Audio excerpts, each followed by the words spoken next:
The days are getting shorter, and you can feel it in the air. Yes, it's that time of year. Pumpkin is finally back at Dunkin'. It's the cozy you've been craving all summer long, now in your cup at Dunkin'. Pick up all of your pumpkin favorites, like the signature pumpkin spice iced latte, or a pumpkin iced coffee, and bakery items like pumpkin donuts and muffins. Sip into something comfortable to celebrate the start of cozy season. Use the Dunkin' app for contactless ordering. America runs on Dunkin'. The days are getting shorter, and you can feel it in the air. Yes, it's that time of year. Pumpkin is finally back at Dunkin'. It's the cozy you've been craving all summer long, now in your cup at Dunkin'. Pick up all of your pumpkin favorites, like the signature pumpkin spice iced latte, or a pumpkin iced coffee, and bakery items like pumpkin donuts and muffins. Sip into something comfortable to celebrate the start of cozy season. Use the Dunkin' app for contactless ordering. America runs on Dunkin'. Okay, welcome to the Opperman Report. I'm your host, Ed Opperman, private investigator. Tonight we have, every Friday night we're here 5 p.m. Pacific time till 8 p.m. on freedomslips.com Studio A. And we're also going to start being covered, too, on Capricorn Radio on wakeradio.us. And always you can find our previous shows on our YouTube channel, the Opperman Report YouTube channel. Okay. Tonight, we're going to get right into it. We have with us tonight, where's my notes? Here we go. Mr. Stephen Jimenez, who's the author of the book of Matt, Hidden Truths About the Murder of Matthew Shepard. And Stephen's a fascinating guy. He's been in an investigative journalist for years and years and years, many, many awards. He's a 2012 Norman Mailer Notification Fellow, and has written and produced programs for ABC News, 2020, Dan Rather Reports, Nova, Fox, Court TV, and others.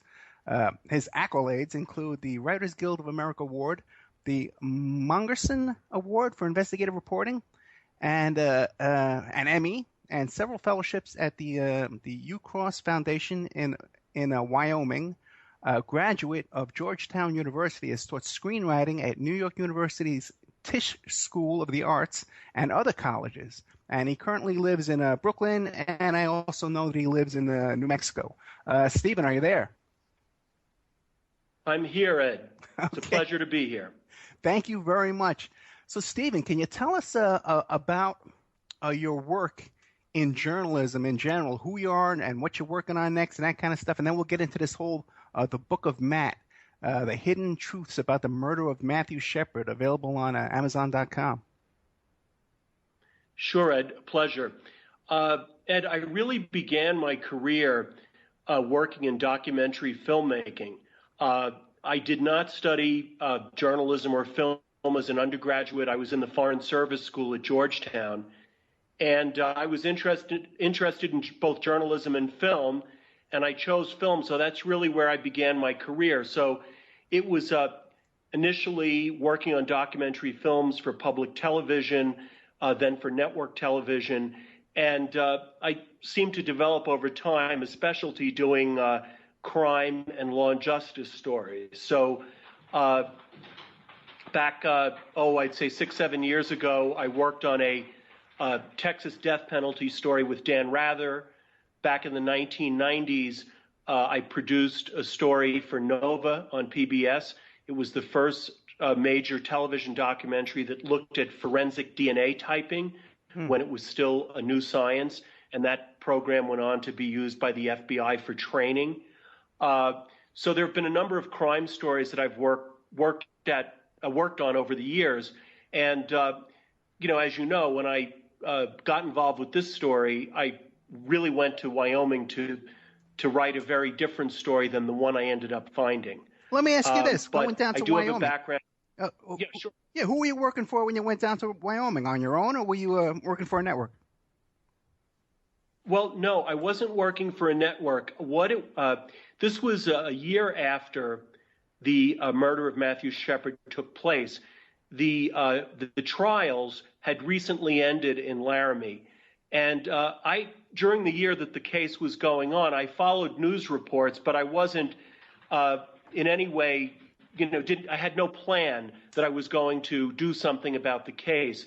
But when it came to an end, the courtroom statements that were made. It was front page news around the country, and I really thought there was a story there, but I was thinking in terms of a screenplay. I contacted a producer, a friend of mine in Los Angeles. We've been looking for something, to work on together. I was teaching screenwriting at that point at New York University, and I told him that I wanted to go, begin doing some research. And obviously, the question that he asked is, well, from whose point of view will we tell the story? And I made that first visit to Laramie in February of 2000, so more than 14 years ago. And it was during that first visit that I met the prosecutor in the case, Cal Raruka, and found him to be, a very, very interesting and smart fellow. He'd been very reticent with the national media while the media was in town covering the case for a variety of reasons, which I can go into later. But essentially, I asked him, Ed, if he would educate me about the case, and he agreed to do that. So that began a long process. And in the prosecutor, I found someone that I thought would make a very compelling central character for, at that point, what was going to be, a screenplay for a made-for-television movie. And then about 8 months into that process, that research process, I began to realize there was more to the story than I knew.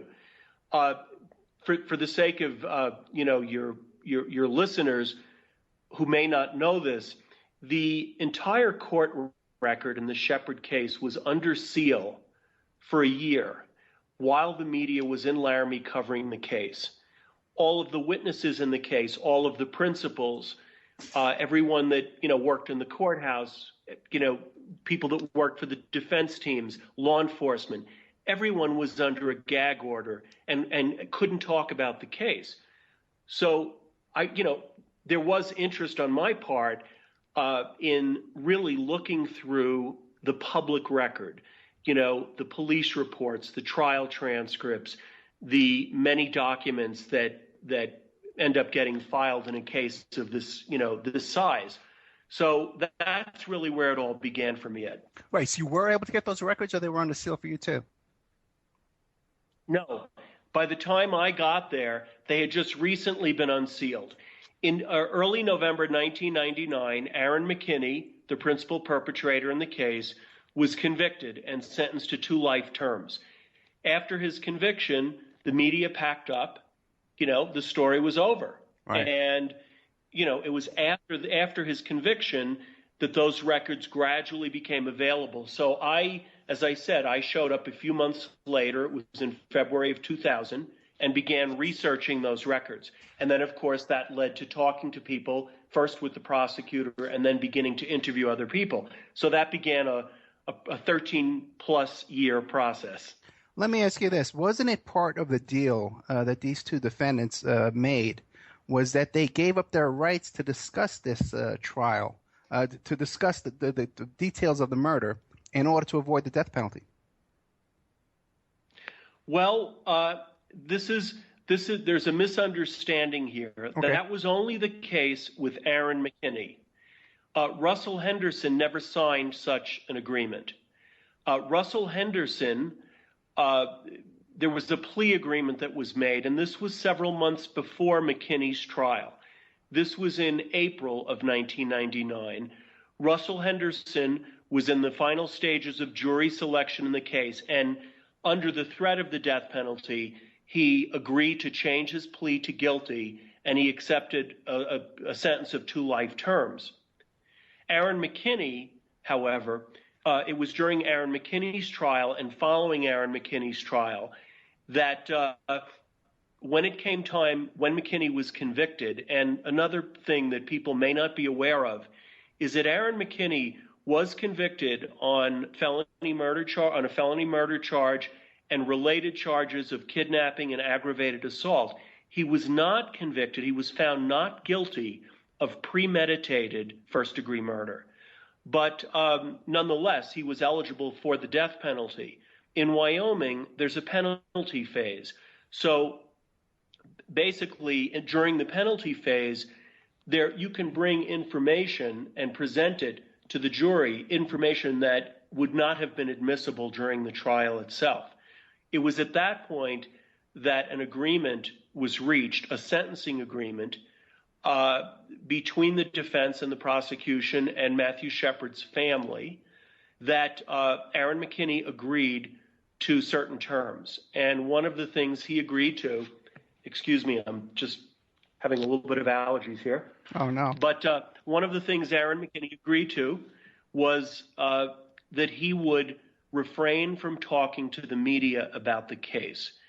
Now, the conditions of that agreement were later questioned by constitutional attorneys, and including the American Civil Liberties Union, were questioning the idea that as part of a sentencing agreement, that Aaron McKinney would be consenting to give up his right to free speech. So it only happened with McKinney, to answer your question in a roundabout way, not to Henderson. So I was aware of that agreement, and sought out advice, and ultimately felt that it was in the public interest for people to hear McKinney's side of the story. And I went even and spoke with the prosecutor, who I'd gotten to know quite well, and I certainly didn't want to bring legal problems on myself. And he said that he would not object as long as Aaron McKinney was not being paid money. And I said, of course he's not going to be paid money. So that's how that happened. Well, it would appear, though, that trying to silence these guys would fall in line with your theory of the case and the information that you've uncovered. You know what I'm getting at? I sure do, Ed, and I think that there's truth to what you're saying. Now the question then becomes, in whose interest is it for there to be a silence around certain areas of the case? As I said, information could have come out in the penalty phase. It had not come out earlier. One of the items in the book that has been discussed quite a bit is the personal relationship that existed between Matthew Shepard and Aaron McKinney, his killer. And that is something that was never brought out before. It was never brought out in a single news report at the time. It did not come out during the trials. Really, the first time that was brought up was in 2004 in a 1-hour story that I did for ABC News 2020 that took a second look at the case. And in that report, and then of course I go, there's quite a bit more in the book. There are a number of sources, named sources, who acknowledged that they had socialized with Aaron McKinney and Matthew Shepard together. So that really alters significantly the accepted public narrative at the time. And just to remind your listeners, when this crime occurred, this was in October of 1998.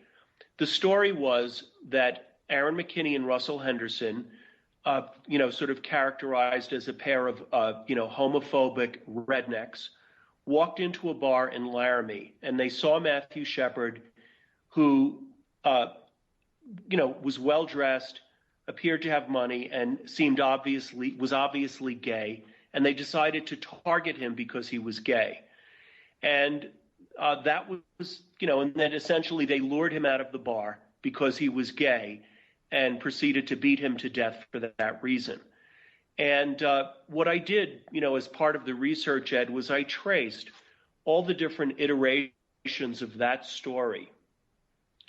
The story that was told by Aaron McKinney in his recorded confession, the story told by Aaron McKinney's girlfriend in her statements to police, the story that Aaron McKinney's girlfriend told within a couple of days to television, to the media, and then the stories of people that, what I was able to reconstruct from many public documents and the interviews that I did. And that initial narrative was simply false. And, at the beginning of the book, I I use a few short excerpts from the major news media, including the New York Times, the Boston Globe, the Denver Post, Time, Newsweek, and give you a picture of how coherent the view was of what happened to Matthew Shepard on the night he left the bar with these two men. Now, what is absolutely certain is that it was a horrible murder, a grotesquely violent murder, and that Matthew was killed. And, and I say this in interviews all the time, nothing we learn about the murder excuses this, horrific act of violence. But the circumstances around the murder, the motives, were far more complicated than the public was led to believe, and many people understand even today. Oh, yeah, I would totally agree with you. And I remember following the case on Court TV daily and chatting about it on the Court TV message board daily when the trial was going on. And in my personal experience, I've seen that when these big media events come to town with all these big satellite trucks and they take over all the parking, they take over all the restaurants and the bars and all the hotel rooms, that these guys come into town with a storyline in mind. And they kind of create the story, and it's been my opinion that they kind of not control, but they influence these major trials that go on. And you see it more and more today with cases like Jodi Arias and these big trials, Casey Anthony. Yes. Right. Now, what do you think about that real quick? Well, I think now, let me just take you back, in this case, to the prosecutor. He argued, and successfully, to keep cameras out of the courtroom because, the memories of O.J. were too familiar, and he just said, we're not going to have a media circus. Now, when this case began, and he had a reason to believe this, Ed, the initial indictment, the media there were so many reporters in the courtroom, the judge was sitting on his bench hyperventilating with all of the boom mics surrounding him. The prosecutor described to me reporters under his desk in the courtroom. And so there was a sense very, very quickly. Now, we're talking about before Matthew Shepard. This was a few days before Matthew Shepard died, okay? Matthew Shepard was still alive in the hospital. So at this point, the pending charges were attempted murder. They weren't even murder yet. And you're absolutely right. People descended on Laramie. The prosecutor, I use his quote in the book, he said, every time they returned to town for the various trial proceedings, he said it was like a swarm of locusts. Yeah. And people in town, because right away because listen, you're in the news business as well, and you want to interview the mayor, you want to interview the chief of police, you want to interview all the big shot lawyers in town. So everybody there knows what the storyline that is required. They know what they have to say to get on TV. So everyone just kind of goes along with it as well. That I've seen in these guys. I'm here in Vegas, yes. and when we had the OJ trial here, it was just amazing. They just took over, and this is a big town. So I can imagine down there in Laramie. Okay, so now where did this whole version that it was a hate crime, a homosexual gay bashing hate crime, where did that initiate? Okay, well, it began with two friends of Matthew Shepard, Alex Trout and Walt Bolden. Walt Bolden had been a friend of Matthew since Matthew was 15. He was then teaching at the University of Wyoming in Laramie. Alex Trout was a younger man about Matthew's age, both of them gay. And Walt Bolden received a call from Matthew's father, Dennis Shepard, in Saudi Arabia with the news, because Dennis Shepard had gotten news from the hospital in Laramie that Matthew had been seriously injured, that a horrific beating had taken place. And with that news, Walt Bolden and Alex Trout went to the hospital. Very quickly, they moved Matthew from Laramie to Fort Collins, Colorado, where they had better hospital equipment. So at the hospital in Fort Collins, Alex Trout and Walt Bolden began calling They called some media and called gay organizations in Wyoming and Colorado. They called a particular friend of Matthew at the Casper Star-Tribune, which is the town where Matthew grew up. And this got picked up very quickly by the Associated Press, and the story went out very quickly. Ed, I'm just going to go back for a minute to something you were bringing up a moment ago about these other cases and how fast something can take off and when the media descends on a town. Right. I think it's also true that when politics intervene, particularly before all the facts were in, the facts are in, that it's a dangerous situation. And in this case, as soon as the word went out that this appeared to be, and Matthew's friends said, this was their worst fear, that it was an anti-gay attack, that Matthew was beaten because he was gay. But they had no direct knowledge, anything that I've been able to find over the years, no direct knowledge of the crime itself. So this got picked up very quickly, but it also became not only sensationalized by the media, but it became very politicized.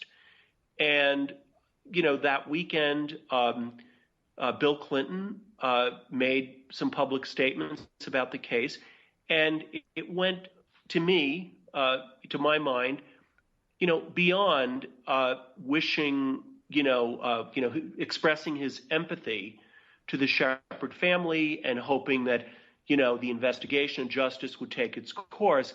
But he then added, a statement about the importance of passing a hate crime bill that was then stalled in Congress.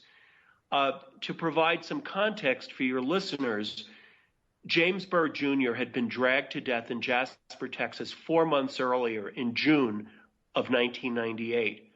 So there was a sense, there was a feeling, that hate crimes are happening. We need to do something about them.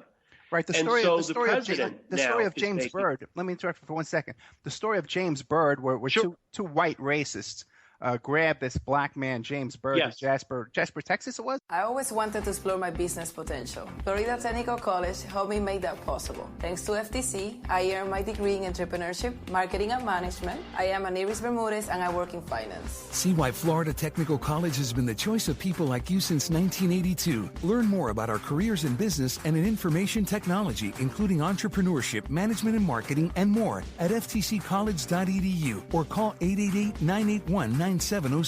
FTC, your partner in success. Going back to the school can be difficult, but Florida Technical College showed me the way. Thanks to FTC, I got my diploma in medical billing and coding. My name is Carla Finol, and now I'm working as an MBC office coordinator. See why Florida Technical College has been the choice of people like you since 1982. Learn more about our diploma, associate, and bachelor's degree programs at ftccollege.edu or call 888-981-9707. FTC, your partner in success. Yes, Jasper, Texas. He was dragged to death. They dragged him to death on the back of a truck, and he was killed that way. Right. And horrific. I haven't researched that case, but everything I know about it says that it was a de facto hate crime, that that it was a racially motivated killing. Okay? So the thing is that this now Shepard happens 4 months later, and so this is catching fire very quickly. Again, the prosecutor referred to it as a wildfire within a couple of days, okay? The media is descending on Laramie. The president is talking, okay? Gay activists around the country are mobilized. You're having very quickly protests and vigils in New York City, in San Francisco, not just in big cities, but also in smaller, then a smaller city like Denver, but across the country. So it's a very volatile moment. And if I may, just to say, give you another piece of the story here, and I did this story. I'm a gay man, okay, and I felt that the truth of what I learned was important. But that year, the gay community was feeling under siege because This was a period when the culture wars were, the so-called culture wars were really heated. Trent Lott was making public comments that gay people are like, they're sinners, and compared them to kleptomaniacs and alcoholics. Pat Robertson made some a particularly inflammatory comment that spring. And there was a campaign, an active public relations campaign convincing gay people that they could go straight. So you had a moment in the gay community where the community was feeling very under siege. So I'm not excusing anyone's rush to judgment, but as soon as the media is legitimizing the idea that this is an anti-gay hate crime, as soon as that news got put out there, gay people naturally responded.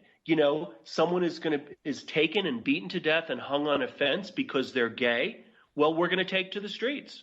Mm-hmm.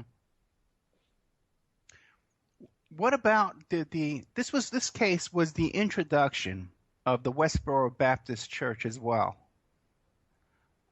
This was the first time that they came on the scene and got national attention, wasn't it? I don't know the history of the Westboro Baptist Church, but I have to say I thought their behavior showing up at Matthew Shepard's the funeral service, I thought it was despicable. Well, did you know, though, that but the thing is, you got to remember, this is a tiny little group. It's not even a group. It's a family. There's only like 10, 15 members of this entire group. One more time? Yeah. But no, what I was going to say, I don't know the history of the Westboro Baptist Church. And when I say I think the behavior is despicable, I think the idea, and I'd say this, I feel the same way about them that group showing up at the funerals, for veterans that have came back from Iraq or Afghanistan, to show up, at Matthew Shepard's funeral with signs saying, God hates fags and this kind of stuff, to me, was nuts. But the fact is that, you have a scene here. It's a small group, but the public officials didn't know how explosive this thing could get. There were sharpshooters on rooftops there. Matthew Shepard's father, Dennis Shepard, was wearing a bulletproof vest when he came out to speak. The prosecutor, Cal Raruka, didn't even go to the funeral because he was advised by federal officials that it would be more prudent for him not to go, that it would be safer for him not to go. He received death threats during the course of this. And I know that the federal government was afraid that the situation in Laramie could erupt into another, Oklahoma City bombing kind of scenario that, over the issues that seem to be at stake here. So it was a very highly charged moment, Ed. Yeah, I could imagine. But it just seems to me, though, that this group, this obscure group, as racist as they are, as homophobic as, as evil as they are, was elevated to a national exposure. And I'm sure, and now everybody knows who they are now. And we've kind of like given them all this credibility and all this exposure and all this attention and free publicity. I guess I'm doing it myself right now by mentioning them. But I think that they would have fallen away into obscurity if not given the publicity that they were given in these movies that you see that were made about this case. And that's just a little personal gripe. Ed, you're probably right. Yeah. Yeah. Ed, you're probably right. And if it were not this case, he would have looked for another publicity opportunity to deliver his message, had it not been Matthew Shepard. I agree with you that his role was blown way out of proportion. It was a small group. Right. Not a large group. But there were other people out there. For example, someone did fire a gun into the prosecutor's home one night. And as I said, there were death threats. We got our break coming up. We got our first break coming up. Sure. So we're here with fascinating Stephen Jimenez, author of The Book of Matt, Hidden Truths About the Murder of Matthew Shepard. That book is available on Amazon.com. You can also go to my blog. Just go to Google and type in The Opperman Report in quotes. The blog will come up at the top, and you can get a link to his book, and you can click on it and get the book right while we're talking. Stephen Jimenez, I called you Jimenez, I'm sorry. Stephen Jimenez, okay, is a fascinating guy. Thank you. Yeah, sorry.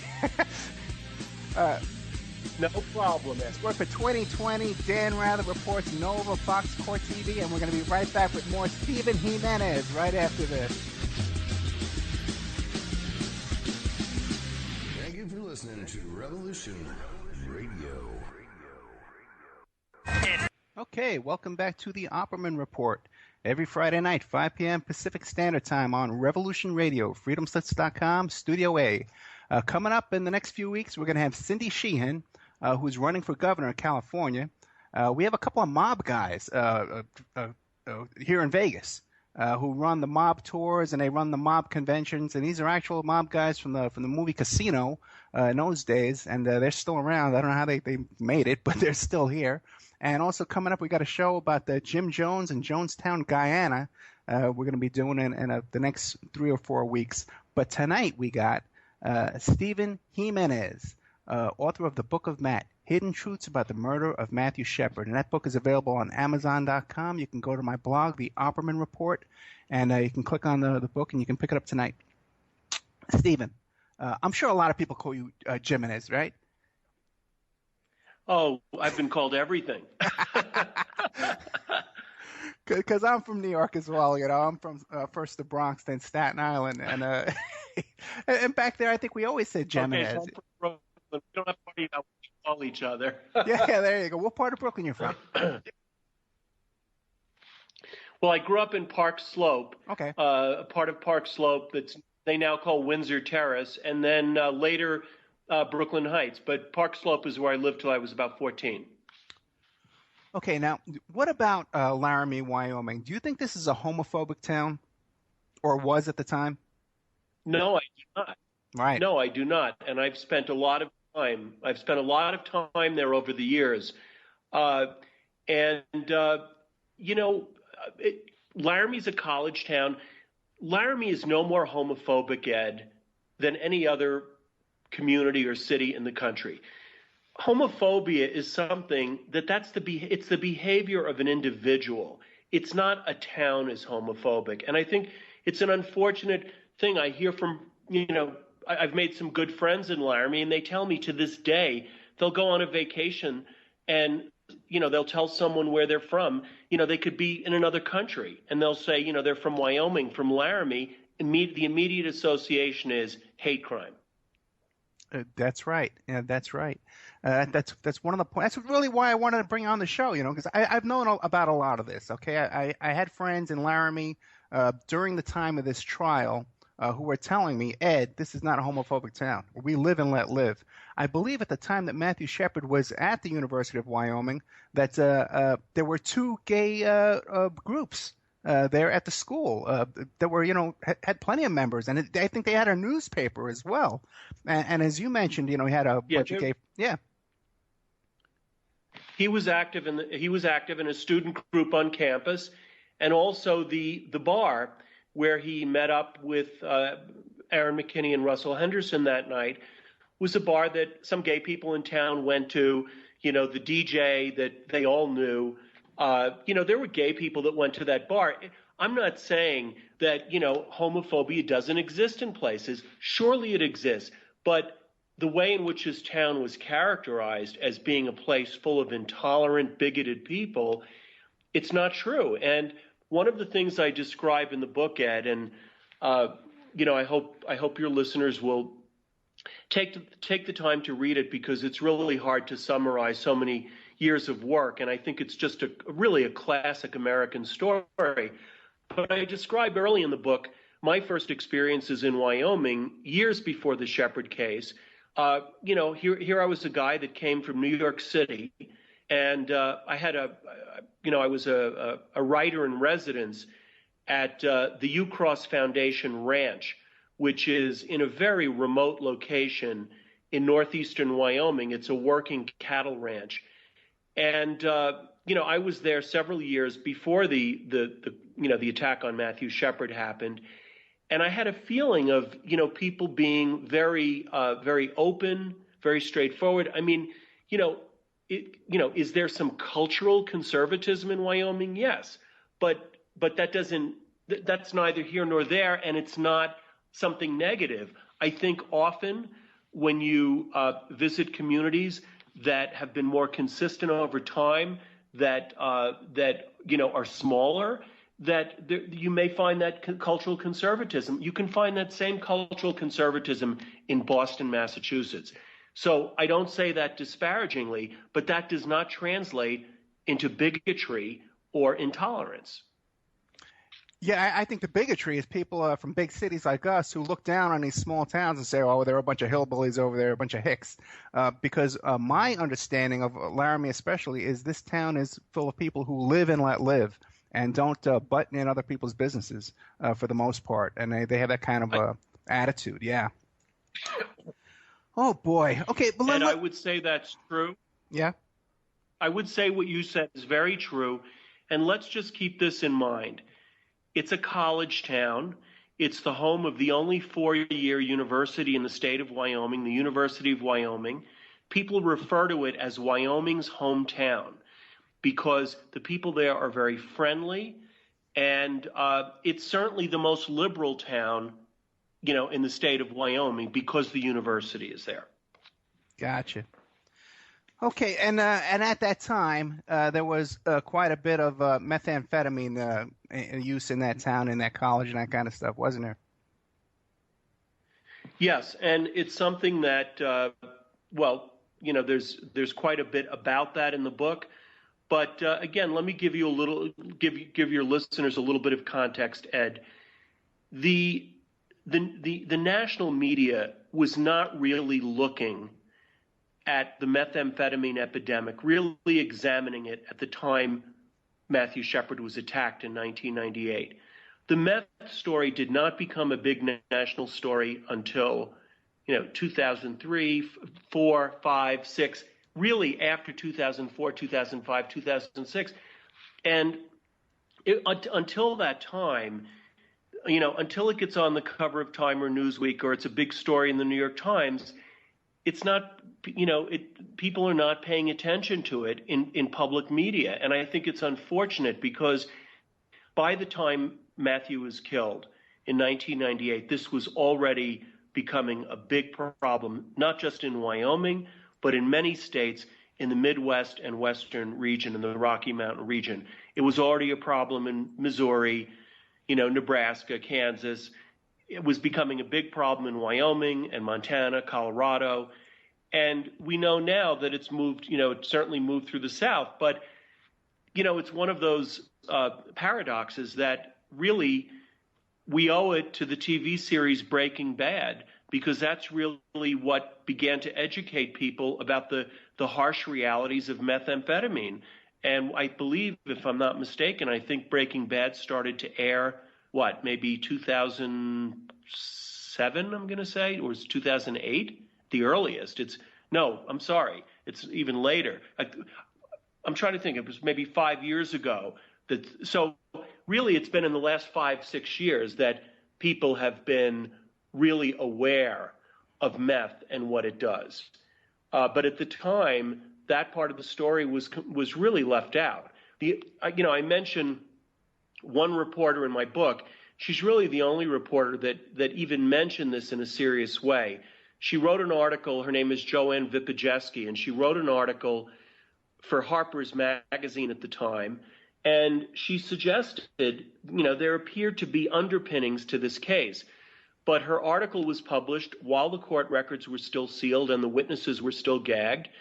And when I began doing investigative work on the story, I contacted her, and she was very generous and offered me a couple of leads that turned out to be quite valuable. I was really able to follow her tracks where she began but couldn't really go at the time. But she was really the only reporter that looked at this, in a serious way. But, Stephen, even during the trial, just watching court TV, there were so many other factors that were going on that night of the murder, like these two guys trying to sell the gun, drugs in Matthew Shepard's system. I believe he had cocaine in his system. And then these guys attacked and beat up two other guys later on that night who weren't gay. They attacked the two Spanish guys who were vandalizing cars, stealing hubcaps or something, correct? Right. They were popping tires. Now, you know, Ed, you're raising, you know, one of the issues that I find fascinating in the case. You know, if Aaron McKinney's motive, because let's just for a moment separate Aaron McKinney and Russell Henderson. Aaron McKinney was the killer. Aaron McKinney it was his gun, okay, the .357 Magnum, which he took the barrel of that gun and he smashed it into Matthew Shepard's skull somewhere between, say, 15 and 18 times. Those were the fatal blows. That's what killed Matthew Shepard. There's no evidence that Russell Henderson ever struck Matthew Shepard. But McKinney's alleged motive was that he hated gay people. That's why he beat Matthew to death. Well, in my research, I found, along the lines of what you're saying, that in a 24-hour period, Aaron McKinney assaulted 4 males. The night before this crime against Matthew Shepard took place, McKinney broke into his cousin's home in the early morning hours. This was late Monday night, early morning hours Tuesday, and he was looking for a friend of his who he said owed him money for drugs. And this happened to be someone, the guy's name is Monty, and Aaron McKinney had beaten Monty up before. I spoke with witnesses who had been present when he had beaten Monty up before. So Aaron McKinney lunges at this guy. The other guys that are in the house pull Aaron McKinney off him because he's really, first of all, you know, he's in a classic state of meth rage. By the night he met up with Shepard, he'd been up on meth for 1 week straight. Okay, so they leave the bar with Matthew and they end up at the fence. And in the course of the beating, Russell Henderson tried to stop Aaron McKinney, and Aaron McKinney took the gun he was beating Shepard with and struck Russell Henderson across the face. Russell Henderson has the scars very visible above his mouth. He got 9 stitches in the hospital emergency room that night. Really? So I didn't here know that. he now, yeah. And here's someone that, you know, Aaron McKinney was telling people, even though Russell Henderson and McKinney, they had only been friends for a couple of months since early that summer. That's when the two men became friends. In fact, Aaron McKinney and Matthew Shepard were friends longer and knew each other longer than McKinney and Henderson. But McKinney was telling people, you know, Russell Henderson's my best friend. Here he takes the gun that he was assaulting Matthew Shepard with, hits Henderson, right? And then, as you point out, Ed, they leave Matthew tied to the fence, and they go to a quiet residential street in downtown Laramie. The reason is they're looking. This is according to McKinney's story. They're looking for Matthew Shepard's residence. Matthew Shepard had a driver's license that listed South 7th Street, okay, as an address. Instead of going on to South 7th Street and taking a left, they took a right and went on to North 7th Street, and they parked the car. They ended up quickly getting into a fight with 2 young Hispanic men who were popping tires, and that's why the police arrived at the scene, because a vandalism report had been phoned in. In the course of the altercation, before the police arrived, Aaron McKinney went to the truck and got what became the murder weapon, what was the murder weapon in the assault on Matthew Shepard, got that bloody gun and came and struck one of the Hispanic guys across the head. And he had a huge gash across his skull. As Cal Ruca, the prosecutor, said, you know, it looked like a zipper, you know, a bad zipper on a sleeping bag. It ran right across his skull. And so, you know, somehow, though, the motive in the Shepard case became isolated. The context of Aaron McKinney's behavior. He's assaulted 4 males in a 24-hour period. 3 of them are straight males. But his behavior is now isolated. He's homophobic, and that's why he went on this why he was in this raging place. And, I interviewed quite a number of people, including the man you mentioned, who actually traded the gun. He gave Aaron McKinney the .357 Magnum, the murder weapon, in exchange for methamphetamine, and had been getting high with Aaron McKinney continuously over a period of a week. He referred to it as a week-long meth bender. I've interviewed a number of people that were getting high, particularly with McKinney or McKinney and his girlfriend.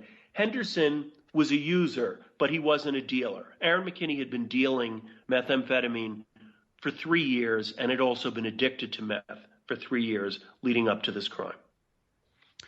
What was the story, too? It seems odd to me that all these young men were riding around in limousines. Well, when you say all these men, let me say this. Yeah. Matthew Shepard did hire limousines, and so did Aaron McKinney. If Russell Henderson went along, it was Aaron McKinney, because Aaron McKinney had been hiring those limousines long before he and Russell Henderson even became friends. Aaron McKinney got into the limo habit. His mother died when Aaron was a teenager. It was a botched surgery, a hysterectomy.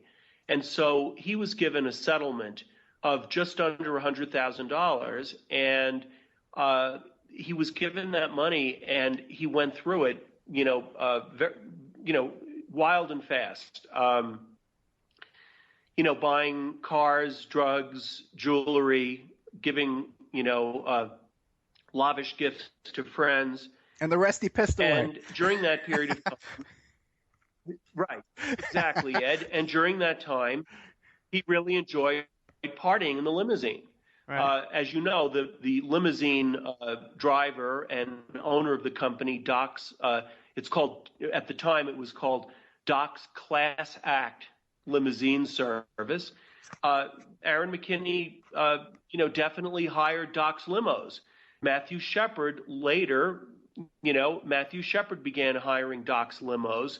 And of course, that's a whole other story that I go into the book, and Doc's role here, which some of it is still a little shrouded in mystery. And I think some of it I really bring forward quite openly in the book. But when you ask about young men riding around in limousines, were these guys involved with selling drugs? Yes, they were.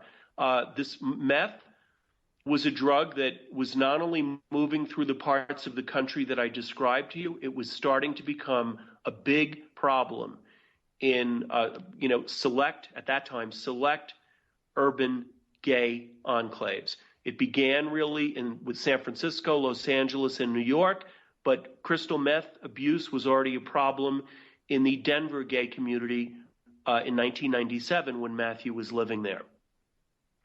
So, the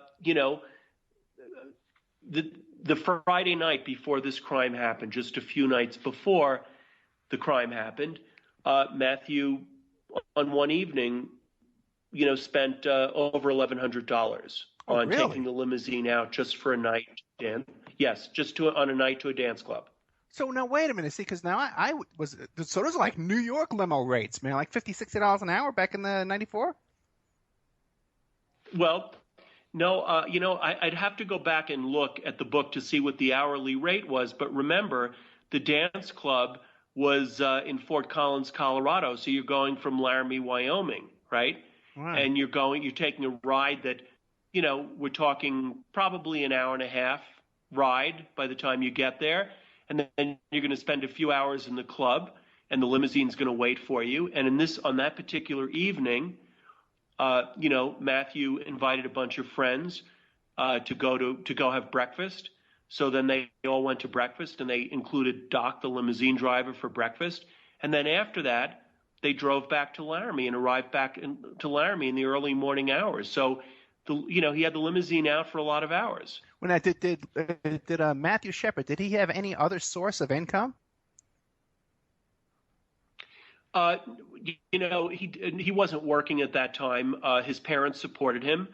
So he did get money from his parents who were living in Saudi Arabia. And no other source of income that I know of, Ed. But his parents and I researched it pretty thoroughly. His parents must have had some kind of substantial income or wealth if they were living in Saudi Arabia, because it's expensive to live there for Americans. Do we know how much money they were sending him every month? I don't know the exact amount, but he was certainly all his needs as far as school, clothing, food, and those kinds of things were taken care of. But one of the things I go into in great detail in the book is some of the people Matthew fell in with while he was living in Denver before he moved to Laramie in the summer of 1998. A few of the people had grown up in Laramie and moved back and forth between Denver and Laramie. It's a drive of less than 2.5 hours. And it was a group of...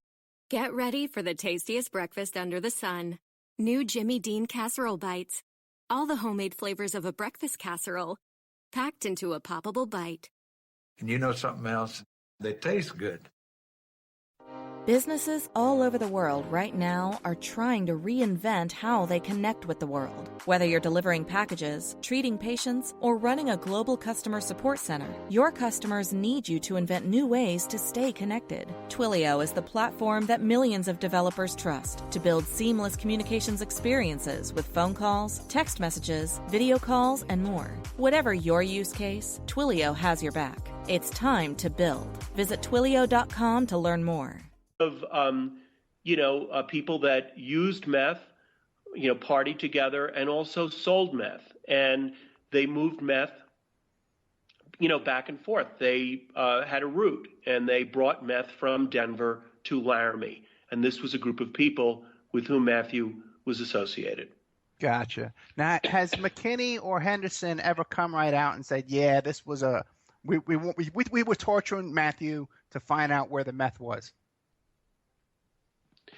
Well, first of all, Aaron McKinney has never acknowledged that he knew Matthew Shepard prior to the night of the crime. And I would say, it's probably a solid dozen sources, that were together with Aaron and Matthew under a variety of circumstances, and these have all been cross-referenced and cross-checked every which way. So to me, there is no question that Aaron McKinney and Matthew Shepard knew each other.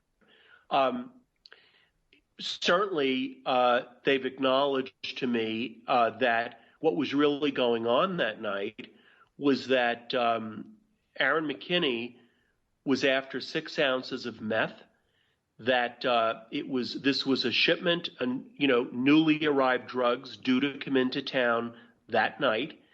And in the book I trace that shipment of 6 ounces was being handled by the group of friends Matthew had from Denver, and it was the 6 ounces that Aaron McKinney was after that night. The 6 ounces, which had a street value of over $10,000, which Aaron McKinney, who owed money to his two main drug suppliers. He owed money to his drug suppliers, hadn't paid his rent yet. He had a live-in girlfriend at home and a four-month-old son, and was really and add to that being up on meth for a week. So he saw the 6 ounces of meth as a solution to his problems. So that was what they were after that night, was the 6 ounces. Okay, we got a break coming up. This is the long break I was telling you about. We're here with Stephen Jimenez. The Book of Matt, Hidden Truths About the Murder of Matthew Shepard. We'll be right back after this. You can pick up that book at Amazon.com on my blog, The Opperman Report. So right after this, we'll be back with more. Stephen Jimenez, author of The Book of Matt, Hidden Truths About the Murder of Matthew Shepard. Welcome back to the Opperman Report. I'm your host, private investigator Ed Opperman, and I just want to remind everybody that this is freedomslips.com is a listener-sponsored radio station. We take no corporate sponsorship. So if you like what you're hearing and you want to hear the truth, here's a story 14 years plus has been kept in the dark. But here we're coming out with it tonight, the story of Matthew Shepard and the truth about his death and his murder, which you won't hear anywhere else.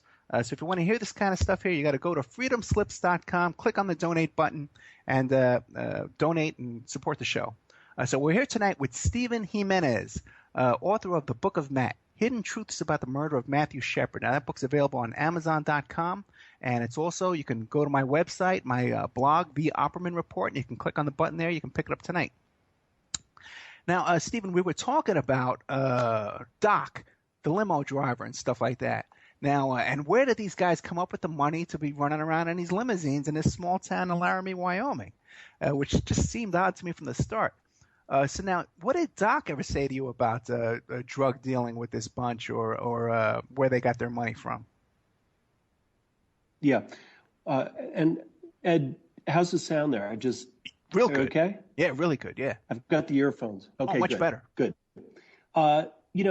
I've done many interviews with Doc, and there were things that early on that he wouldn't talk about that gradually over time he said more and more. But he was always very, very careful not to say anything that could, make him liable in terms of any kind of, legal fashion. But Doc, Doc knew certainly that, when he had people that hired the limousines, that they could be involved in, not just alcohol use, but drug use in the limo. But he just said, my job, because they wanted to have privacy in the back of the limousine, and I just essentially looked the other way. That's what he has always said. However, as I've looked into Doc's activities over the years, he's a very colorful character. And, this is a man who, has been involved over the years in many, many businesses. He owned adult bookstores in Denver. He had, he brought strippers up to Wyoming and had a club up in Basler where he lives, which is about 18 miles north of Laramie. It's a tiny old railroad town. If you drove through it, it looks like a ghost town as you drive through. And Doc had a club up there where he brought strippers up from Denver. So he has a very colorful past, okay? And he's acknowledged a lot about his own history, that he had been involved, as a young man with porn films and as a hustler, has acknowledged certainly that he had sexual involvement with Aaron McKinney, the killer. Really? And other things. But it really took a long time for Doc to open up. But it's interesting that he's someone that everyone has been fascinated with because he is in some ways a mystery figure. I will say that as far as, thinking that Doc had any direct involvement in the murder, my conclusion on that was no. And certainly that was, what the prosecutor believes as well. But was he involved in nefarious activities? Did he, was he a bit of a Wyoming outlaw? Absolutely. Okay, I got no problem with that. But now you're saying that Doc actually had sex with McKinney. Absolutely. It's in the book. And this is told not only from the point of view of Doc, but there was a threesome, a sometime girlfriend of Doc, a woman by the name of Stephanie, who there was a whole group of people partying one night, a couple of women, Doc O'Connor, Aaron McKinney, Matthew Shepard, the limousine. They partied in town outside a bar. They stopped at a motel where Aaron McKinney was then living with his girlfriend, Kristen Price. Confuse that for a moment with Russell Henderson's girlfriend. Russell Henderson and Chastity Pasley were with them very briefly, but they left and went home that night. And Aaron McKinney and his girlfriend were fighting because Aaron McKinney wanted to stay out partying that night. Well, it turned into an all-night party. Began in the limo, and then they went back to Doc's place in Basler.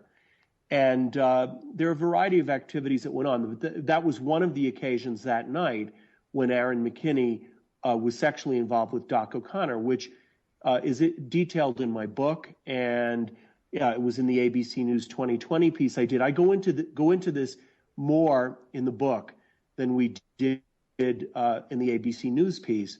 And the point here is not, to be salacious, but to look at what was the real relationship of the parties here. How were they really involved on a human level? And on, this particular party, there are two named sources in the book, two women who were in the limousine that night, who went to Doc's place that night, and their stories, one of them appeared on camera in the 2020 story, and there's a second one that we filmed, but it was not in the final story. Both women are in the book and are named, and their stories match up exactly in terms of what went on that night, what they saw.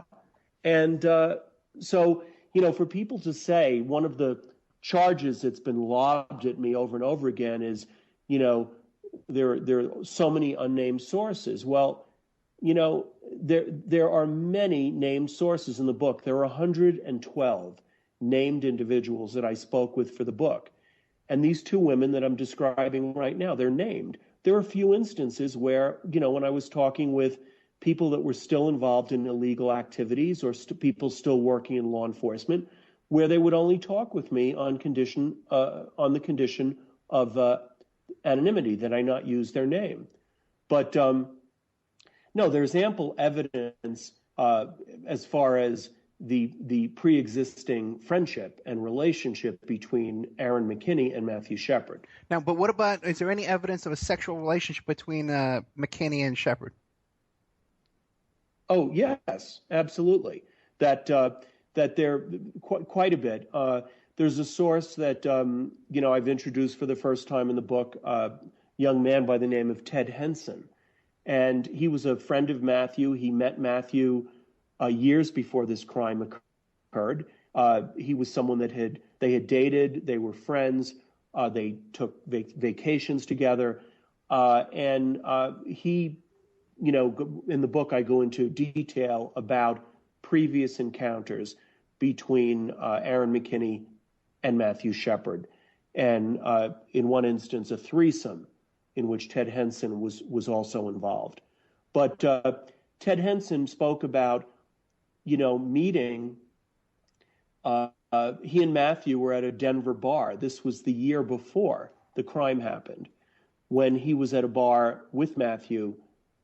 When Aaron McKinney was at that same bar with Doc O'Connor in Denver. Now, what about also in the book? Yeah. Did the police investigate this? Please. Like the two women in the back of the limo? Did the police talk to these people, or just you? No, they did not. And again, it's one of the pieces that I look into, the discrepancies between. The discrepancies in certain aspects of the police investigation. They were really looking, to build a case, to build a case ultimately around, felony murder, and the murder committed in the course of, a robbery.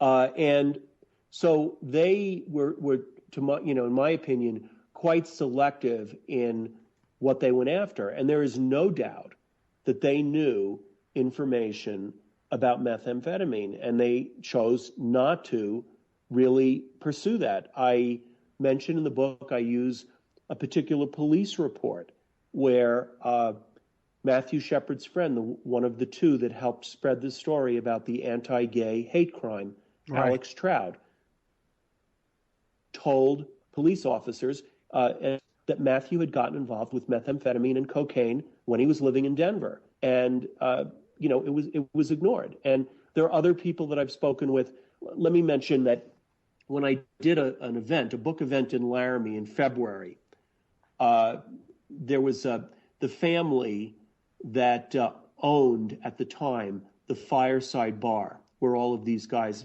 met up. The Mickelson family. Matt Mickelson was the manager. His parents came out that evening. His brother may have come, although I didn't talk with him.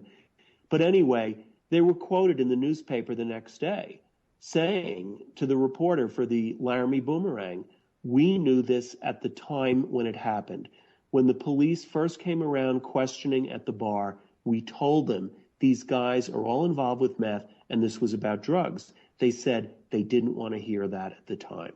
And they went in a different direction here. But wait a second, but I really can't blame the cops because look, here they had this big giant media machine with this sympathetic victim, that he was a gay-bashed victim, murdered because of sexual preference. Why would they want to dirty up their victim by saying he was a drug involved in drugs when they had it on a silver platter? Well, they had one piece of it on a silver platter, except the motives that they had for the crime simply, the central motive. Now, I can say, as far as the prosecutor is concerned, the prosecutor was not arguing. He never argued that this was an anti-gay hate crime. He argued that they wanted to rob Matthew Shepard, and it was in the course of robbing him that they ended up killing Matthew. But the thing is, there are certain police officers in this case that once the popular narrative became that this was because, Matthew was gay, that they got on that horse and rode it, Ed. Yeah. And I can't blame them, because you want to make the case. I can't blame them. But now, even though at the time. But what about once? Yeah, go ahead. Now, even at the time of the trial and all that stuff. No, you go ahead, please. Yeah, and the trial and all that stuff. Then they started making these movies, right? Now, don't you think that if you know this, and I know this, the guys who own the bar know this, everybody, it's pretty common knowledge, anybody that really took a look at this case, what really went down. Don't you think these people who put out these movies, these big famous people who are behind these big Matthew Shepard organizations and stuff like that, don't you think that they know the true story as well? I would think so. I would think that if I, as a complete stranger, was able to go to Laramie and start talking with people and really able to compile the evidence and the information I was for this book, I would think other people certainly knew some things. I know that in the case of the Laramie Project, which was a stage, a stage play first and then made into a film for HBO, that there were certainly friends of Matthew and Aaron who told some of the creators of the Laramie Project early on, hey, we were all part of the same party circle. It was around meth, etc. And I quote a couple of those people in the book. They are credited, these two sources, in the Laramie Project in the end credits of the HBO version. And they just said, we spoke to these guys from the Laramie Project for hours, and we told them everything we knew. And they just chose to tell another story. Yeah, who was that woman from Greece, the one who was behind that project? You know what I'm talking about. Her name escapes me. The woman from Greece? Yeah, she was in Greece. No, not Greece, the country. Greece, the movie with John Travolta. Oh, Grease the movie. Yeah, you know what I'm talking about. Not Olivia Newton-John. Who was that woman? But she was behind one of those Laramie Project movies. Was she? Yeah. I'm going to have to look it up real quick. Okay, but so everyone pretty much knew what was going on. Oh, boy. Let me just clarify for your listeners. There were 3 films made. Right. The first one was for it was made for MTV. It was called Anatomy of a Hate Crime, and that was made very quickly. No additional research trying to find out anything. So there were a lot of inaccuracies in that. And then the stage play, The Laramie Project, was done. Ultimately, that was done for HBO. Then there was a film that was made for NBC through Goldie Hawn's company called The Matthew Shepard Story. and that was one. The Matthew's family cooperated with that one. So there were 3 films made, and of course there have been many documentaries and many, many magazine articles and other things. There's a film, I have not seen it, that's come out recently, a documentary, and I imagine the things will continue to come out. I'm happy to say that the Book of Matt is the first major nonfiction examination of this case. There have been a couple of memoirs, people that knew Matthew. There have been tributes to him. There's poetry has been written. There have been many things. But there was almost a taboo around this case, that this is sacred territory. You're not supposed to go here. And one reason I decided to go there, Ed, is because Matthew Shepard was a human being. And when a crime like this happens, and you know this, I mean, you've been involved in, doing all kinds of forensic investigations for years. There are human factors involved, human complexities. And in this case, there was a lot about the case that was misunderstood. And I felt that to have made, and I'm not saying in all cases, but in many cases, for this mythology to have really replaced factual information and the truth is something that I found troubling. And I'll say that again, particularly as a gay man, it was troubling to me. So I felt that it was important once I started to realize that there was much more here, that it was important for the truth to come out.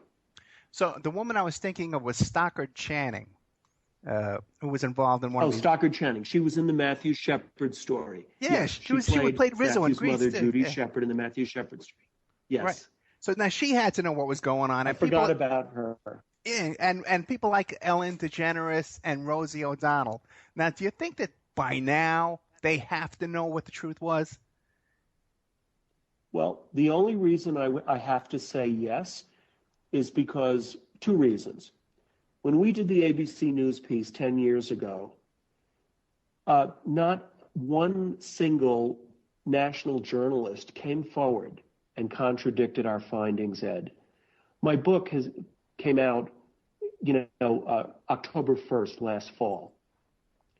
And there has not been anything serious that has come forward with contrary information or alternative evidence suggesting that what I've put in the book is not true.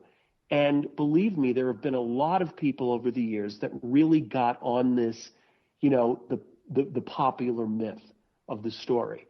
And none of the people that you just mentioned has come forward to say this is BS. This is false.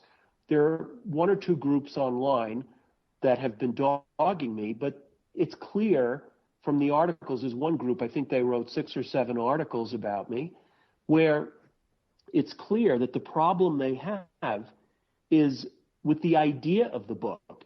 It's not what's in the book, because when they called me for an interview, this is Media Matters, I said, let's talk about what's in the book. Instead, they wanted to know, how much money did I make when I, was commissioned by the New York Times Magazine? How much was the kill fee? Questions like that. And this was for something that I had done back in, I'm going to say 2002 to 2004.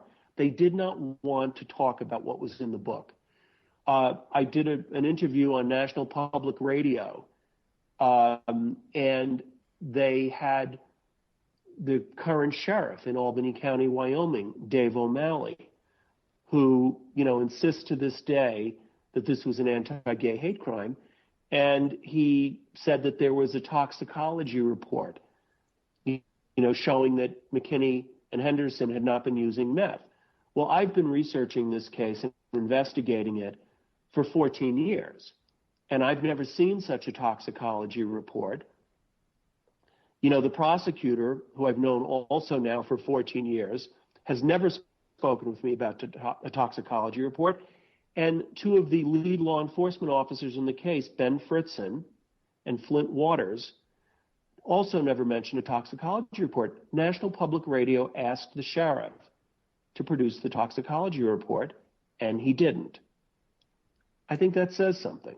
Well, since that accusation, have you gone back to your friend, the prosecutor, and said, hey, is there a toxicology report? I probably had that conversation with him.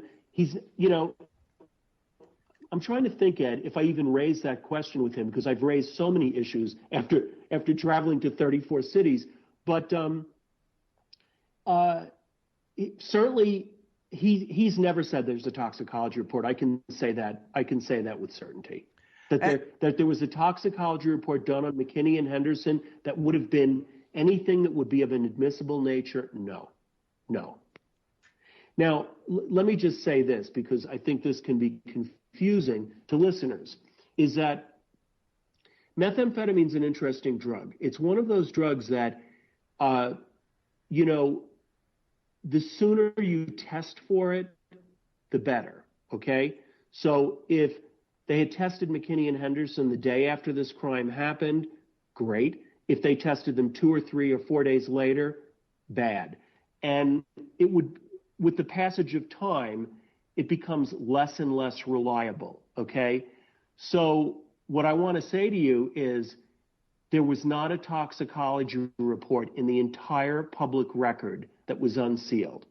There was not, in anything the prosecutor ever showed me, there was never a toxicology report. The prosecutor is also on the record stating that methamphetamine was central to this case, and the prosecutor has stated if Aaron McKinney had not become involved with methamphetamine, Matthew Shepard would be alive. That says an awful lot, Ed, from the prosecutor. As far as, he's quoted extensively in my book talking about the fact that Aaron McKinney was out of his mind on meth at the time this crime happened. So a non-existent toxicology report that to this day no one has been able to ever produce, to me says absolutely nothing. Now, what about McKinney? Has he ever denied being out of his mind on meth that week or no? Oh, no. He has acknowledged that completely. He has acknowledged that, and in the book, I trace day by day, leading up to the night of the crime, what his activities were. On the weekend, this crime happened on a Tuesday night.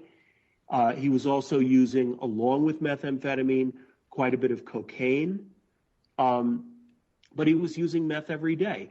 There's courtroom testimony by one of his coworkers that he was using meth on the morning of the attack on Shepard. As I said, the fellow and his girlfriend, the fellow that traded McKinney the gun, Ryan Bopp, Ryan and his wife Katie, they went to Aaron McKinney's apartment. Kristen Price, Aaron McKinney's girlfriend, was there. The four of them did meth together when he brought the gun over. So, there's lots of evidence as far as the meth use. Okay, great. We got another break coming up. The break came a little quick this time, but we're on with Stephen Jimenez, the author of the Book of Matt, Hidden Truths About the Murder of Matthew Shepard. And we're going to be right back. It went so fast. We only have another half hour left with Stephen, but great information here. We'll be back right after this break. Okay, welcome back to the Opperman Report. We're here tonight with my guest, Stephen Jimenez, the author of The Book of Matt, Hidden Truths About the Murder of Matthew Shepard. Now, just want to point out before we get back to Stephen that I've been aware of this kind of stuff that we're talking about tonight way back when I was watching this on Court TV. Because I was chatting with people who lived in Laramie, Wyoming, and they were telling me this whole thing. This isn't a homophobic town. The murderers, they attacked other kids that same night. They were telling me all this stuff that I wasn't seeing in the news. So I actually, I was talking to my producer, and I said, hey, let's do a show about Matthew Shepard because I know all this information. And we went searching to see who we could find. And here, just by total coincidence, The days are getting shorter, and you can feel it in the air. Yes, it's that time of year. Pumpkin is finally back at Dunkin'. It's the cozy you've been craving all summer long, now in your cup at Dunkin'. Pick up all of your pumpkin favorites, like the signature pumpkin spice iced latte, or a pumpkin iced coffee, and bakery items like pumpkin donuts and muffins. Sip into something comfortable to celebrate the start of cozy season. Use the Dunkin' app for contactless ordering. America runs on Dunkin'. The days are getting shorter, and you can feel it in the air. Yes, it's that time of year. Pumpkin is finally back at Dunkin'. It's the cozy you've been craving all summer long, now in your cup at Dunkin'. Pick up all of your pumpkin favorites, like the signature pumpkin spice iced latte, or a pumpkin iced coffee, and bakery items like pumpkin donuts and muffins. Sip into something comfortable to celebrate the start of cozy season. Use the Dunkin' app for contactless ordering. America runs on Dunkin'. Stephen Jimenez had just written this book. But Stephen, you have been practically tarred and feathered since you wrote this book. And people, this machine has been coming out of the woodwork trying to discredit you every possible way that they can. What are the big things you want to respond to, besides the toxicology report thing? What are the big points you want to respond to? You know, honestly, I wish I could say, Ed, that they had something else, but there's really been so little. You know, the truth for me, I traveled to, I've done, 37 cities or towns on the book tour and just ended it recently.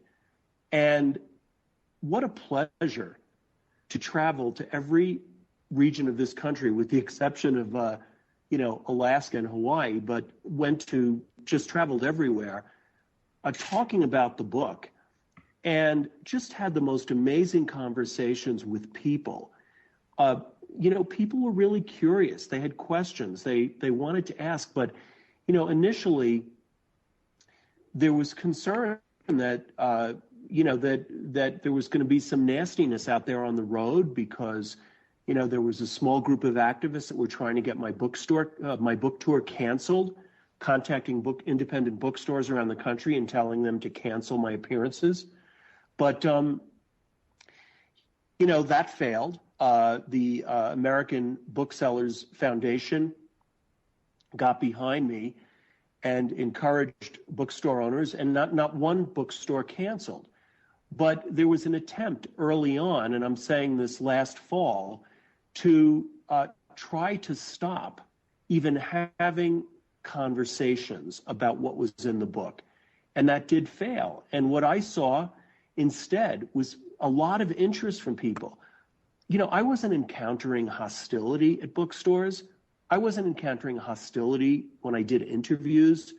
I did library events. I'm going to say that, some of the people that I mentioned earlier that have made these accusations, the one in particular, Media Matters, they've called me a hate crime denier. Yeah. They said I'm trying to de-gay Matthew Shepard, whatever the hell that means.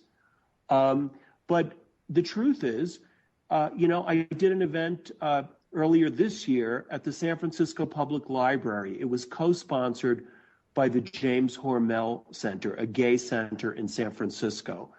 I spoke in New York City in the Chelsea neighborhood, a predominantly gay neighborhood, at Xavier Church, and was sponsored by a gay and lesbian group there. I've been sponsored by gay and lesbian groups in other regions of the country. So the attempt to portray me as, anti-gay, I've been called an apologist for Fox News, that I'm a tool of the right wing. I mean, all kinds of crazy things that, first of all, have no relevance. But you're bringing something else up, Ed, that I want to respond to, which is, why is a story like this important? Because, I stayed with this story for as long as I did, not just because of the specifics of this story, but because what a story like this can tell us about our culture, our society, our world. And, what I try to do in the book is trace how a particular version of the story got set and what were the different forces that came into play that that helped create that story and that mythology very, very quickly. Because in a democratic society, we really rely on the exchange of information. We certainly rely on big media for a lot of our information. Even those of us that seek more information on the internet, there's still an awful lot of information that is getting filtered to us by the television networks, by the CNNs of this world, the MSNBCs. And, I think certainly over the years, we've become less and less trusting of those sources. But this is an example. This case it's a case study, really, in how important facts in a case can be misrepresented and reported inaccurately, and those things then become the accepted truth. Now, you made a very important point earlier. What law enforcement, what prosecutors will do, okay, their goal is to build their case with whatever facts and truths they can to put before a jury and win a conviction, okay? That's very different than what the job of a journalist is, and the truths that a journalist is, reporting to the public. And I think sometimes there's a confusion between the two. People have said to me, well, the prosecutor in this case, why didn't he say this and that early on? And I tell people, because his concern was a mistrial. He saw that the media became very big, very fast in the case. And he knew that an offhanded comment by someone in law enforcement, someone in the courthouse, to the media, and the whole case just could have blown up. So I don't fault him for that, nor do I fault him for fighting to keep cameras out of the courtroom. But again, I just say, let's look at what can we learn from a case like this about the misrepresentations, about everything, from the fact that, Laramie is an intolerant, hateful community. The story that Matthew was crucified to the fence like Jesus. That simply did not happen. Matthew was found. He was sitting down on the ground, leaning back. His hands were tied behind his back to the fence post, but he was not standing up, hanging on the fence. Vanity Fair published a story called "The Crucifixion of Matthew Shepard." I remember an illustration in the Philadelphia Inquirer showing, a pen drawing of a young man, literally hanging on a fence like Jesus. Yeah. That did not happen. But I think that it's important to look at a case like this and see how many things, how many inaccuracies and misrepresentations there can be.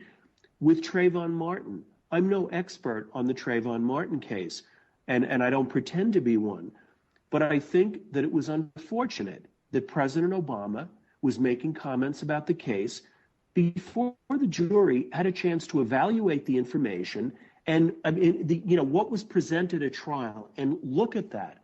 Again, I'm not commenting on the facts of the case. I'm saying, if we believe in our justice system, if we believe in our laws, can we let a case unfold without tainting public judgment early on? And in the case of Matthew Shepard, there is no doubt in my mind that this case was highly politicized before police had done any kind of a thorough investigation and looked into this, if we could look at that side of this case. So there are many, many aspects. I've spoken in interviews, and I haven't said very much today, but I think the role of Russell Henderson in this case was grossly misunderstood.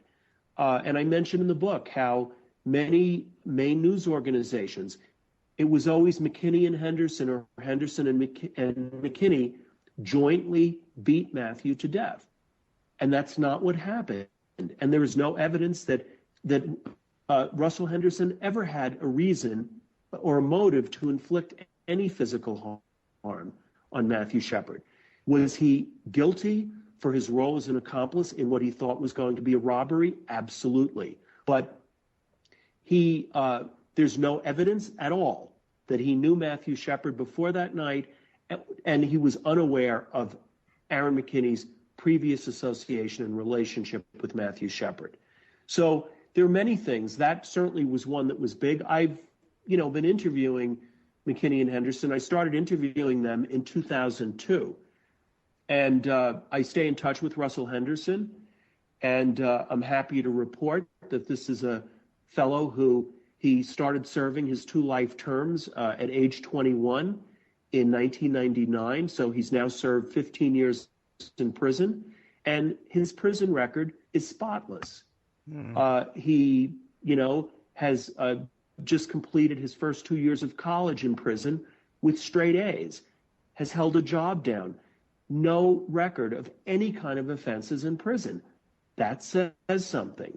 So, the rush to judgment about 2 homophobic rednecks motivated because they, hated gay people, I think that kind of a narrative, it cheapens our life as Americans when we can't look at the complexities of what a case is really about. Boy, I cannot agree with you more, and I agree with you again about the Trayvon Martin case. And it comes back to the same thing, because it started out the same way. It was one of those HLN hosts. I forget her name right now, but she put the hood on and she held up the Skittles and the iced tea, and she says, "This is why this kid was murdered." And you have that image in your head. And so how do you feel seeing this nowadays? Because it's gotten 10 times worse as it was back with the Matthew Shepard. On Shepard case. Yeah, yes. Right. And night after night after night after night, the prosecutors and these lawyers on HLN hammering away at the defendant, actually, I believe, tampering with the jury and destroying public opinion. Ed, I'm disgusted by it. Yeah. I'm utterly disgusted by it. It's one of the reasons I stuck with this story for as long as I did, because I felt that it was an important object lesson to look at all the complexities. The two fellows, I'm not saying they're bad, okay? But the 2 friends of Matthew that told this story, what were their motives and their need to do it? One of them, I know, had been very involved with meth himself. He'd become addicted to methamphetamine, okay? He knew Matthew was really involved with methamphetamine.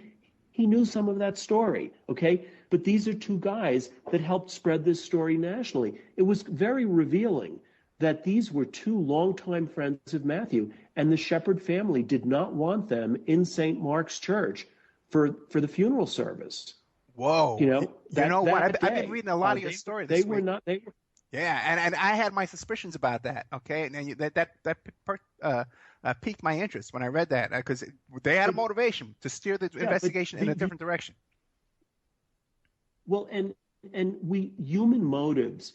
You go back to Greek tragedy, or you go to Shakespeare.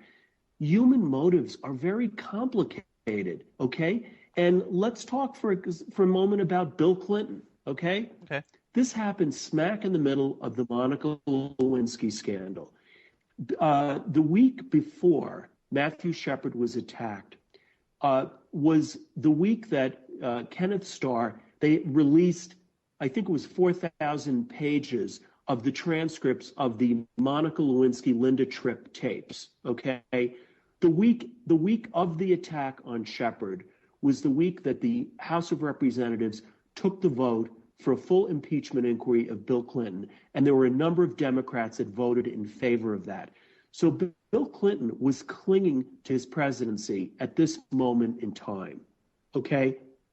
Now, I'm not going to read into Bill Clinton's mind, but I know enough about politics, Ed, and so do you know, that when you're in a crisis, you're going to shore up all of your key constituencies. You are going to show the country that you're a leader, that you have an empathetic heart, that you care about the people, whatever opportunities are going to present themselves. I hate to sound cynical here, but Bill Clinton is a human being. He had motives just like Matthew's 2 friends had motives, just like Aaron McKinney, had motives for not acknowledging certain things.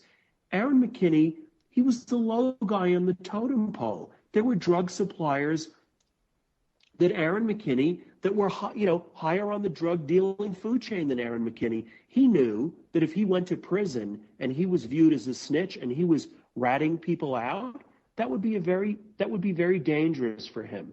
So what I'm trying to do as a writer with this story and other work that I do is let's look at the complexities that exist and motives and the factors that come into play, because there are many of them. And that goes from the President of the United States, okay, to some of the Hollywood people that you mentioned earlier. It goes to some of the media people, the national media that covered this story. It goes to some of the police officers in Laramie who might have had their own reasons for keeping quiet about this. The methamphetamine problem was already there in Laramie, okay? But this became a very, very big problem. It grew to 70% of crime in Wyoming was being attributed to methamphetamine. So you have a very big cast of characters. You mentioned Doc O'Connor, the limousine driver. And there are many other characters that I introduce in the book, real life people with their own motives. Doc O'Connor had his own motives for telling partial truths. Kristen Price, Aaron McKinney's girlfriend, why did she start saying that this was because Matthew Shepard made a sexual advance against Aaron McKinney and Russell Henderson in the bar? That was part of her story, and she later admitted to me, I would have said or done anything to get him out, to try to get Aaron McKinney out of jail or prison. There were many iterations. McKinney later himself was saying, not that it happened in the bar. He said they left the bar because Matthew Shepard asked him for a ride home, that he didn't get upset until they were in the vehicle at the other end of town when Matthew Shepard reached over and grabbed his leg. So Aaron McKinney himself had many different versions of the story, okay? But, when I really started to talk to the people that knew, and even Aaron himself has acknowledged to me the extent of his use, his dealing. I know some of the suppliers he was involved with. I know the drug cohorts he had in the town. And this has been backed up for me and confirmed by law enforcement. I mean, really? Ben Fritzen is an officer.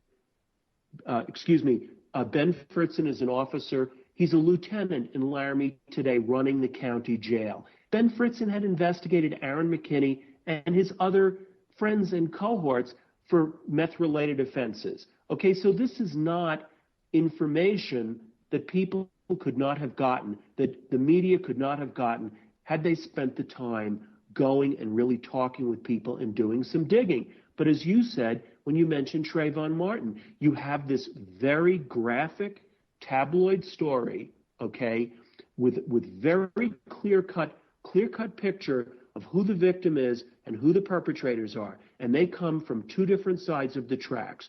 You've got the so-called, and I'm using this, in quotation marks, the trailer trash coming from one side. And then on the other side, there's Matthew Shepard, gentle, fair-haired, speaks 3 languages, went to boarding school in Switzerland. There was a very black and white picture of this story that was presented to the country and to the world. Wow. I just want to tell people, too, that in this book, it's written almost as like a novel from the first person viewpoint. And it's just a gripping story throughout. And it's a great read, even if you're not interested in the story, because there's so many colorful characters throughout the whole thing. Real quick, can you tell that story about when you were interviewing one of the witnesses at the truck stop and how the other drug dealers came and kind of tried to pin you in? Sure. What happened is there was a source, someone that knew Aaron McKinney pretty well, who was a player that night, okay? Because there was, people knew about this shipment that was supposed to come in, and several different people had hands in it. Well, anyway, I had interviewed this source a couple of times previously while he was incarcerated, but he had gotten out, and he was now working in the oil fields. And I went to meet him. I mean, I took the precaution of having a friend come just because it was in a distant place, but I didn't think I was getting set up because I had interviewed this guy twice before, but he was incarcerated then. Anyway, I got in, it was at a truck stop. I had a plan to meet him. He had set a different truck stop, and when I arrived there, he called me on my cell phone, and he changed the location to a different truck stop, which made me a little bit nervous. So I got to the second truck stop parking lot, and, he called me on my cell phone. I got into the car, and I sat down, and we started talking. And by this point, I had really gotten very deep into the meth stuff. And I said, I've learned more since the last time I saw you, and including, that Matthew himself had gotten involved, pretty seriously with meth. And the guy snarled at me and said, yeah, and he was trying to take stuff away from the rest of us. And, I was completely stunned, and I continued to talk for a minute to the guy. And what happened is, two vehicles backed in on both sides. One, on the passenger side where I was, and on the driver's side, kind of wedging us in. And when I saw what happened, I looked over and I saw the drivers in the two cars. I jumped out of the car, and ran because it was darker there. I wanted to get under some of the lights in the parking lot.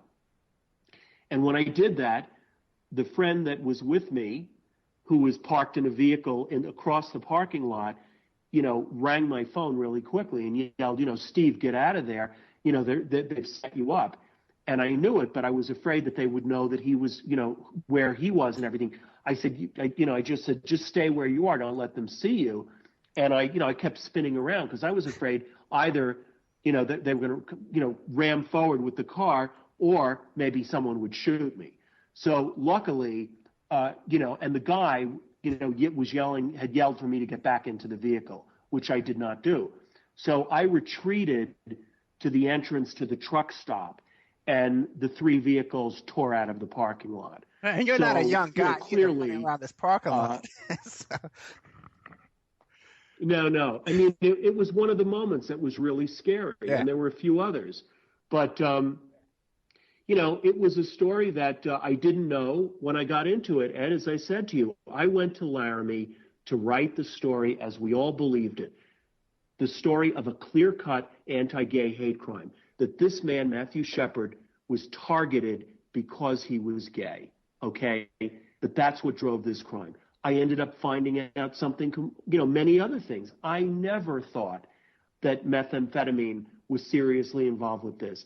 I had no idea that Matthew Shepard and Aaron McKinney knew each other and how they knew each other, that they had socialized together, that they had been intimate together. I knew none of that.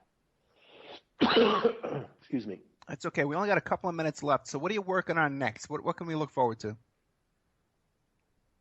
The big question. Well, I can tell you this.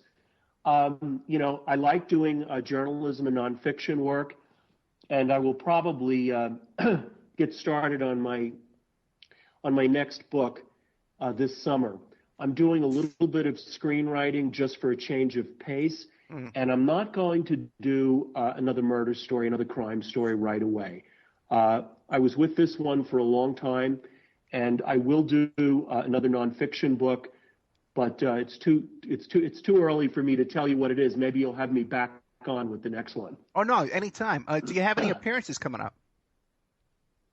I actually just finished my last appearance, and I'm not going to be doing any appearances until the fall. The paperback of the Book of Matt is coming out the first week in September, and it will have a new epilogue to the book. There have been some new sources that have come forward since the book came out. We began to hear from people on Facebook. People approached us at events, got in touch with my publisher. Several people confirming some key information in the book. So that will be in the paperback that will be out in September, and then I will begin some new appearances then. Oh boy, thank you so much, Stephen Jimenez, author of the Book of Matt. Hidden Truths About the Murder of Matthew Shepard. And you can go to my blog right now tonight, the Opperman Report. You can click on the Amazon.com button there, and you can buy a copy of his book. And I highly recommend it because it's a gripping book. It's written almost like a novel with all these interesting characters, not just Shepard and McKinney, but this guy Doc, the liminal guy. There's just great stuff in there, so I really recommend it. Stephen, thank you so much for coming on. We're going to have you on in the future. Next book comes up. Thanks so much, and appreciate it. Businesses all over the world right now are trying to reinvent how they connect with the world. Whether you're delivering packages, treating patients, or running a global customer support center, your customers need you to invent new ways to stay connected. Twilio is the platform that millions of developers trust to build seamless communications experiences with phone calls, text messages, video calls, and more. Whatever your use case, Twilio has your back. It's time to build. Visit Twilio.com to learn more. I always had a passion for style, but I never thought I could turn it into a career. Until I found Florida Technical College. Thanks to FTC, I earned my diploma in cosmetology. I'm Angelica Bermudez, and I'm a hairstylist. See why Florida Technical College has been the choice of people like you since 1982. Learn more about our beauty programs, including cosmetology, aesthetics, and more at ftccollege.edu or call 888-981-9707. FTC, your partner in success. The days are getting shorter, and you can feel it in the air. Yes, it's that time of year. Pumpkin is finally back at Dunkin'. It's the cozy you've been craving all summer long, now in your cup at Dunkin'. Pick up all of your pumpkin favorites, like the signature pumpkin spice iced latte, or a pumpkin iced coffee, and bakery items like pumpkin donuts and muffins. Sip into something comfortable to celebrate the start of cozy season. Use the Dunkin' app for contactless ordering. America runs on Dunkin'. Businesses all over the world right now are trying to reinvent how they connect with the world. Whether you're delivering packages, treating patients, or running a global customer support center, your customers need you to invent new ways to stay connected. Twilio is the platform that millions of developers trust to build seamless communications experiences with phone calls, text messages, video calls, and more. Whatever your use case, Twilio has your back. It's time to build. Visit Twilio.com to learn more.